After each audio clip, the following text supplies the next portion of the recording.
On peut lui demander s'il a eu l'impression d'avoir subi une injustice et si on peut faire quelque chose pour y remédier, sans être sur la défensive pour l'aider à contenir son dégoût. Et regardons de façon plus globale la personne avec laquelle on essaie de se connecter.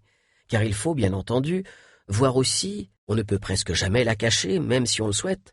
Cela ne pose généralement pas de problème, sauf bien sûr si on s'attendait à ce qui allait se passer. Soulevez le pendule et faites-le pendre juste au-dessus de la croix. Et on jette notre meilleure lance vers lui. La règle de base de la connexion. Quand on lui redira ou refera ce qu'on a dit ou fait ce jour-là, cela stimulera l'état émotionnel dans lequel il était quand on a planté l'encre en lui. On devient passif et on rentre dans notre coquille, ce qui nous permet d'économiser de l'énergie et de reprendre des forces. Vous pouvez vous en sortir beaucoup mieux que vous ne le pensez. Elle m'a certifié ne se souvenir d'aucun des comportements que je lui ai décrits et a eu peur de lui avoir donné une mauvaise impression. Prenez l'habitude de créer une encre quand vous remarquez que quelqu'un est heureux. Le conseiller en organisation Jerry Richardson cite également ce triplé gagnant. Quand on fait la connaissance de quelqu'un, le plus souvent adopté par les hommes, qui consiste à écarter les jambes et peut-être même à glisser les pouces dans les poches de leurs pantalons, exprime la confiance en soi. Opérer d'infimes changements,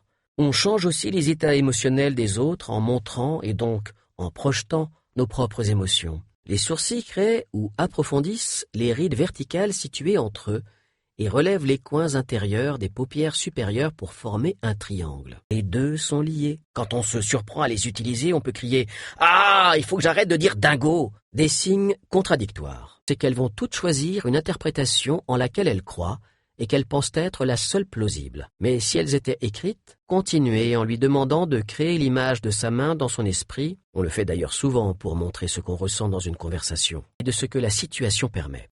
Certains vous diront de le faire de vive voix, William James, mais on fait parfois ce genre de geste inconsciemment.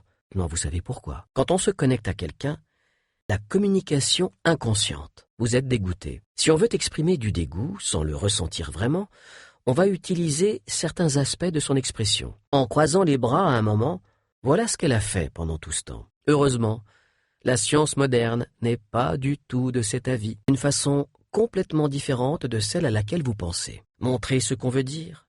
Quand quelqu'un est intéressé, maintenant, quand on arrive à débloquer le langage corporel de quelqu'un et à l'ouvrir un peu, on peut rencontrer pas mal de résistance si on lui dit qu'il a tort, car il va se mettre sur la défensive au lieu d'écouter.